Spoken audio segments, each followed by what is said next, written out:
નમસ્કાર દર્શક મિત્રો, અવર રાઇટ્સ ન્યૂઝમાં આપનું હાર્દિક સ્વાગત છે। આજ રોજ વહેલી સવારે નેશનલ હાઈવે નંબર 8 પર આવેલ L&T નોલેજ સિટીની સામેની બાજુએ એક દારૂ ભરેલ i20 પલટી ખાતા રસ્તા પર દારૂની રેલમછેલ થઈ ગયેલ હતી।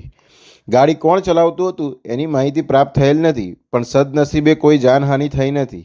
ઘટનાની જાણ થતાં જ પોલીસ ઘટના સ્થળ પર પહોંચીને આગળની કાર્યવાહી હાથ ધરી છે।